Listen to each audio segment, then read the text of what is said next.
Opisyal na ipinagdiwang ng PUP College of Business Administration ang ikalawang anibersaryo ng PUpreneurship noong ika-29 ng Hulyo taong 2026.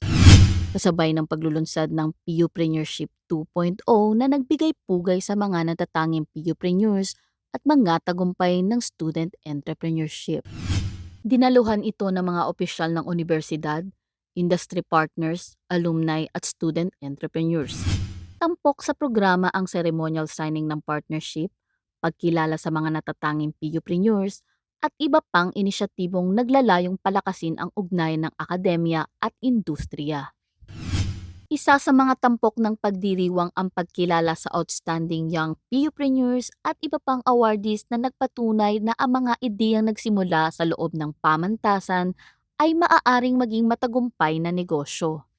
Sa mga entrepreneurs namin, sa mga estudyante na nangangarap magnegosyo, huwag kayong matakot at kunin ninyo itong oportunidad na ito na meron ng ating universidad na sinusuportahan tayo para simulan ang mga inyong negosyo. Dahil sa susunod na mga panahon, hindi lang tayo preferred as employees, tayo na ay mga employers at magbibigay ng trabaho sa ibang tao. Isa sa mga kinilala ang Full Cup Cafe, isang negosyong sinimula ng mga PUP student entrepreneurs at ngayon patuloy na lumalawak.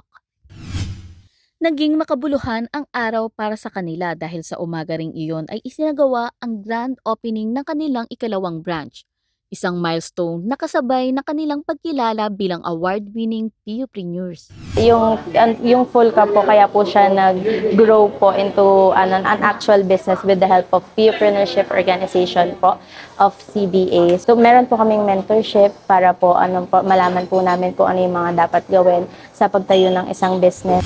Mula sa simpleng konseptong nabuo habang sila'y mga estudyante, unti-unting lumago ang Full Cup Cafe sa pamamagitan ng dedikasyon, pagtutulungan at patuloy na paglinang ng PUP sa kanilang entrepreneurial vision.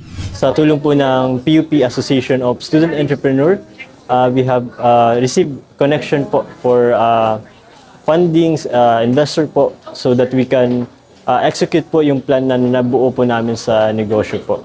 And we have been supported by college officials po dito sa PUP to really establish yung business po dito sa loob po ng library and also sa second branch po. Patuloy na hinuhubog ng PUP ang mga scholar ng bayan bilang mga susunod na innovators at entrepreneurs.